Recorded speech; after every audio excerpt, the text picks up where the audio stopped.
Piston Fanatic. I'm your host, Dave Dalton, and I'm excited to share my passion and perspective of our Detroit Pistons as we go on this fantastic voyage together. I've been a diehard Piston fan since the days of Dave Bing and Bob Lanier. I've also been the varsity basketball coach of a very successful program in northern Michigan. Before we get started, please subscribe. Only 130 away from 1,000 subscribers, so that would be great. Today we're going to talk about the 14th loss in a row by our Detroit Pistons. And we got crushed 126 to 107 by the second worst team in the NBA, the Washington Wizards, and it wasn't even close. So it's very disappointing. And guess what? We're going to have on Wednesday the Lakers come to town, and they just got annihilated by the Sixers, 138 to 94. So they're going to be having blood in their eyes. And again, we're going to be talking about how the core four did tonight compared to the rest of the team. We're going to talk about the draft, and not that we're looking forward to the draft already, but we're going to talk about it a little bit. Free agency and what that looks like. So again, this season has been very frustrating already. It's been way worse than I could have imagined, and I know you're disappointed and frustrated. But Monty said that after the game, he said it's a level of growing up on this team, maturity, discipline. Stuff we talk about all the time. Enough talking. That wasn't fight. That wasn't Piston basketball. We have to have people who honor the organization and the jersey every night.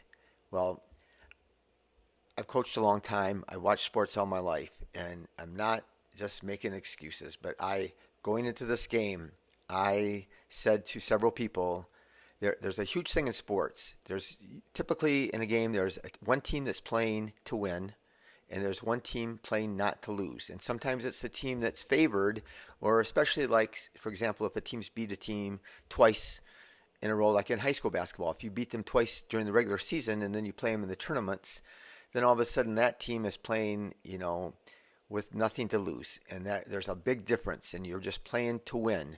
And I think tonight, and I was afraid this would happen because we knew how desperate we were for a win, how bad we wanted to win.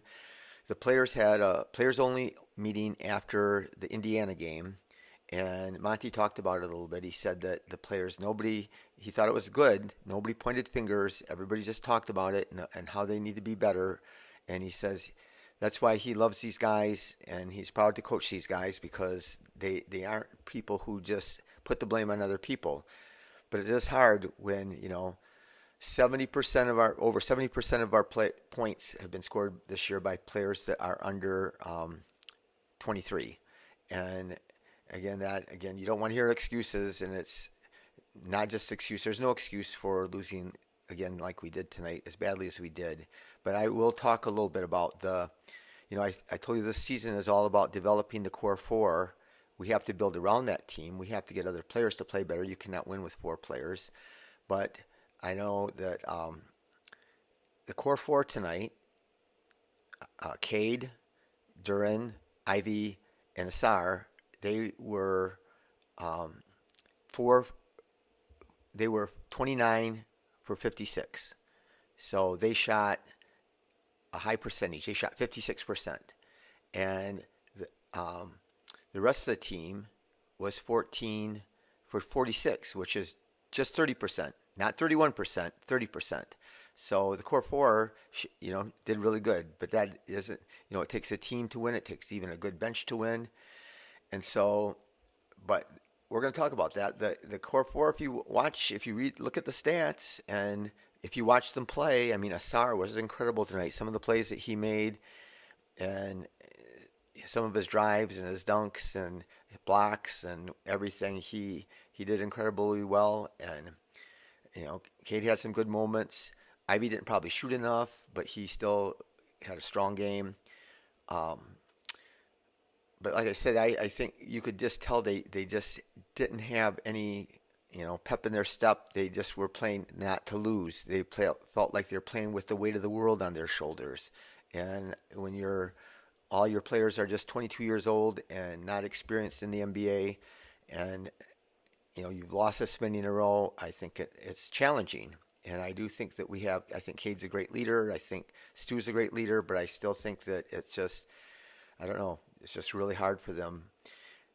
Disappointing thing is, so last year, a lot of you didn't listen to my podcast last year, but I'm so thrilled that I have so many listeners this year. But I was so upset when we were trying to win some games last year at the end of the year because we had Victor Wembanyama, and that was like this, once in a lifetime. And I said, like winning the mega lottery, and so we needed to try to lose so we could get the best odds to get him. In this upcoming draft, there is nobody like that.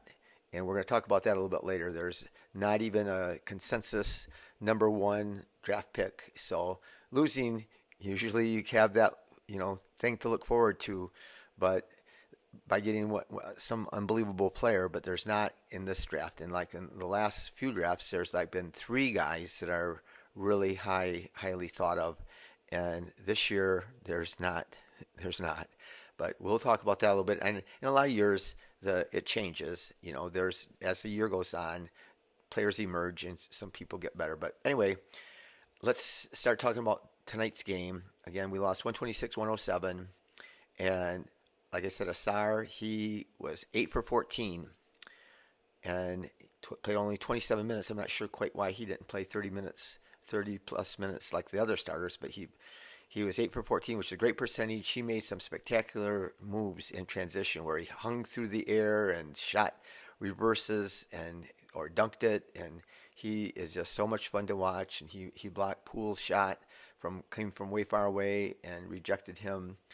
And so he was a lot of fun to watch. He only had 4 rebounds, which I think might be a season low, and he had 2 steals and 1 block and 16 points. But again, there's things, I have all kinds of numbers for him about things that he's doing that very few players have done in history, especially at his height and even his passing. But he is turning it over too much. He has turned it over too much. Tonight he didn't, but usually overall for the season, for somebody that handles the ball as much as he does, he's turned it over too much. Isaiah Stewart, he started, played 29 minutes, 3 for 11, 1 for 7. He did grab 8 rebounds, but he got blown by. And Kuzma was hard. We couldn't guard him. Nobody could guard him. But our main 2 guys were Kuzma and Livers, and so those guys are kind of playing the 4. We desperately need a 4 because Stu can't guard him. Anybody that has any quickness on the perimeter, and Stu moves his feet, tries hard, but he can't guard those guys, and he's proven it all year. But he had 7 points. But here's the big thing. So last game, I think he shot 0 threes.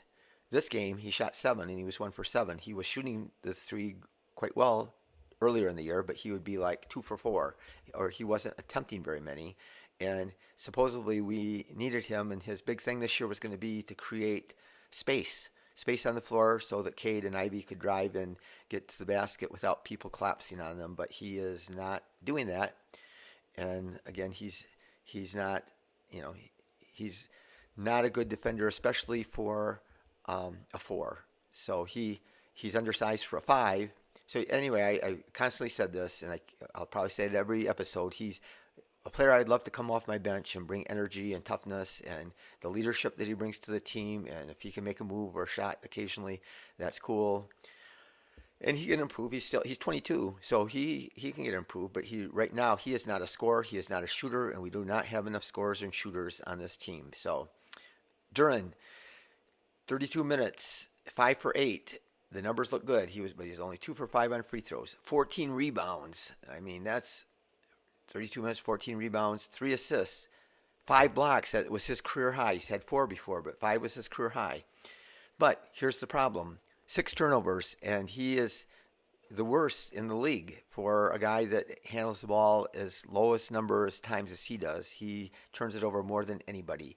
And I was all for him unlocking his ability to pass. And he's trying to make these cool passes. And I compared him to Chris Webber. Chris Webber would make these highlight reel passes, but then he'd turn it over way more times than he made the cool passes. And so right now, Duren just has to stop trying to make good passes. He's just got to reel it back. We got to try to win some games. And when you're turning it over 6 times, and he hardly touches the ball. So, and he shot it 8 times, which is too few of shots because he's 5 for 8. He's shooting really high percentage.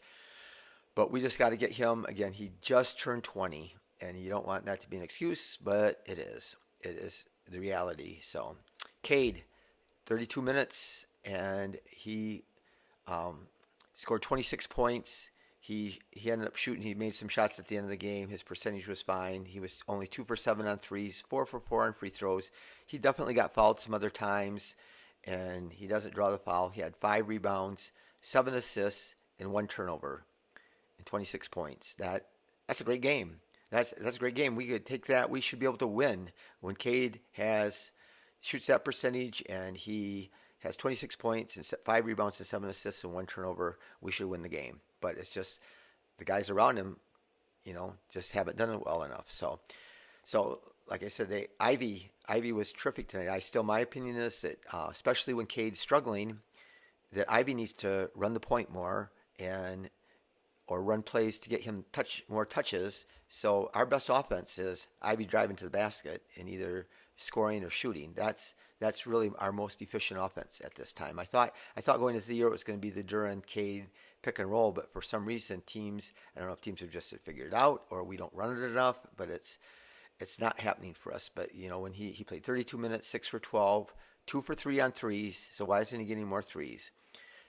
7 rebounds, 7 assists. He did have 3 turnovers and 15 points, but he is the only player on the Detroit Pistons that had a plus minus. He was +1.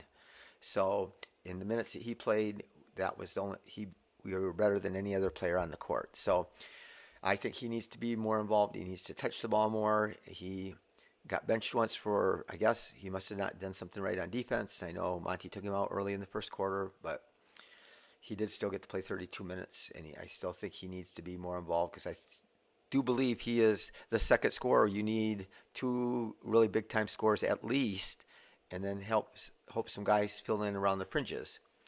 But Livers, again, I hope he does great. I hope he's the best player. I hope he gets better and better. And he hasn't played many. He's 25 years old. He's like the oldest guy on the team next to Burks, and he only has played 72 games though. But he's been injured every year. But tonight he played 22 minutes.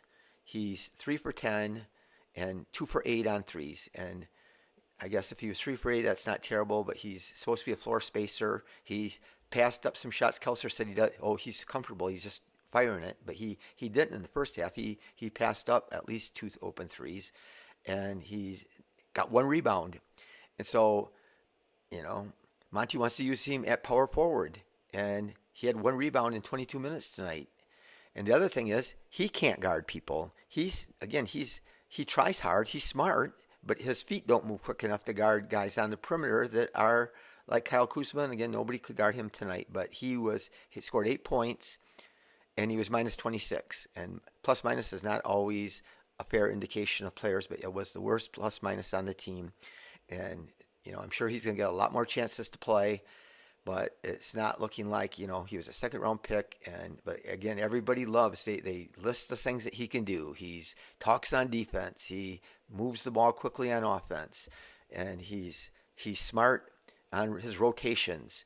But if you can't stay in front of somebody and you can't rebound and you can't shoot when you're supposed to be a 3-point shooter, then we're in trouble. And we were tonight. So for some reason, and nobody announced, I haven't heard anybody say why Bagley didn't play. So Bagley, I felt like played really good backup, but he brought in Weissman. Bagley didn't play a minute. Weissman played only 9 minutes, but he was 3 for 4. And Weissman does things don't go right for Weissman a lot of times. He fouls sometimes when he's just reacting late, or he just does things that don't work out. But when you can't score, like we can't score and our bench can't score, and he plays 5 of our bench guys all together. So that's another thing. I said this before the season started, before I knew that Monty was going to bench Ivey. I said we always want to have Ivey or Cade on the floor all the time, every minute.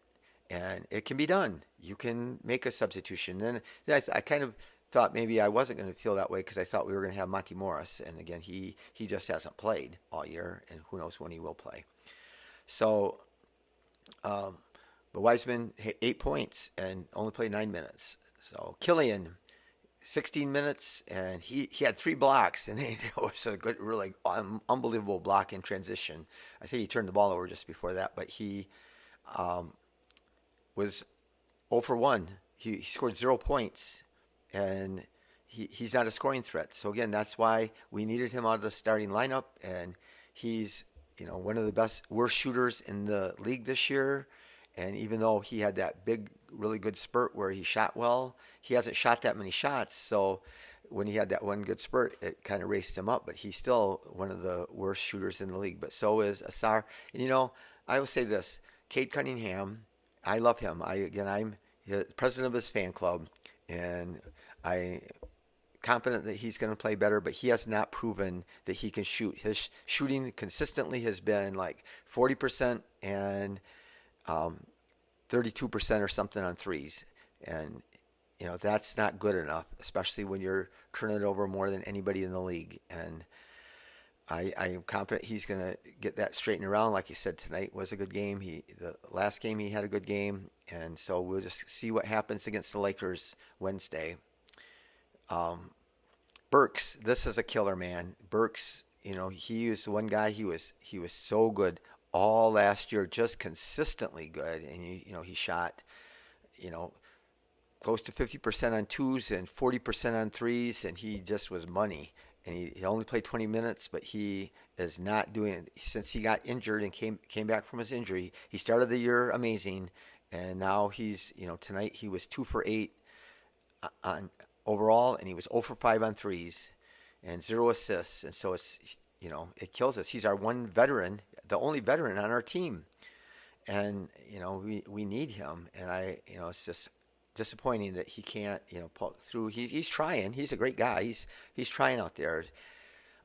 Sasser, he showed so much promise. He was just crazy good at the beginning. He was shooting like 60% on twos and threes, and he was making assists and no turnovers. And now he is, for quite a while now, he's just kind of struggled. 21 minutes, 3 for 10, 1 for 5 on threes, and I believe in his shot, but lack confidence. It's a head thing. He had 3 assists, but we shot 42%. And they shot 51%, and we gave up too many easy baskets. There was times where they just backed in Killian or Livers, and they just, whoever had the ball just took it right down their throat and put it right over top of them. And they just, like I said, they scored. Kuzma, he scored 32 points, but he wouldn't have. He had about the same shooting percentages as Cade.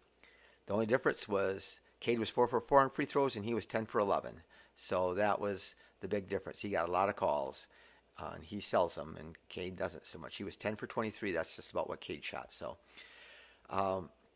but we shot 8 for 38 on threes, and we shoot fewer threes than anybody on the league. It's a 3-point shooting league. So the obvious things that we need, and I'm going to say this every episode: power forward. We need a stretch forward. We need somebody that can, with some athleticism, that can shoot the three and play defense.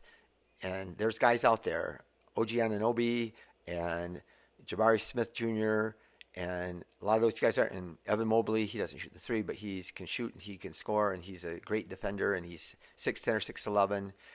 There's a bunch of guys out there, but they're hard to get, and everybody wants one. Jaden McDaniels plays for Minnesota. He came out of nowhere. He only scores like 12 a game, but he's like 6'9", 6'10", and can, so that's what we need to get. And we'll see if we can find one. We got to find one, and we're going to talk about the draft and free agency in just a minute. But we shot on free throws.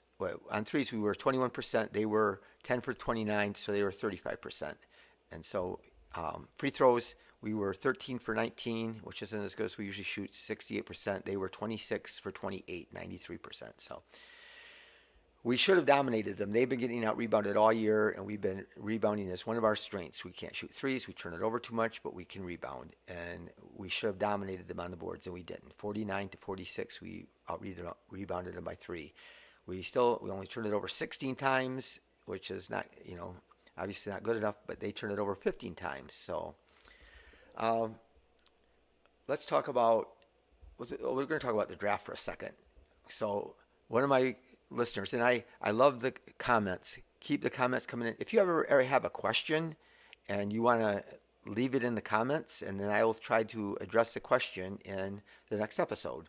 So, and I love the back and forth with the comments. Again, we all don't agree with each other on everything. It's never going to happen, but that's what's fun about sports is, to talk about it and debate it, and that's why I started this podcast. And but Alex Sarr, there's a guy, and Eldon, one of my listeners, mentioned him, and I love him so far, but there's a long time in the draft process.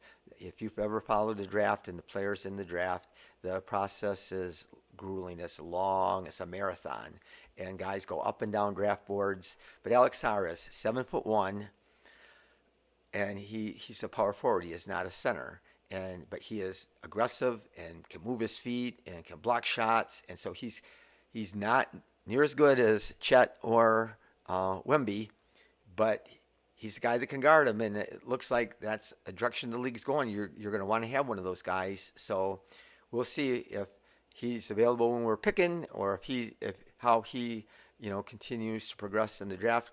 But we need to get somebody like him. We need to get somebody that's 6'8" or taller, and I think we don't need another guard, and if we are in position and there's a great guard available, we need to try to trade back.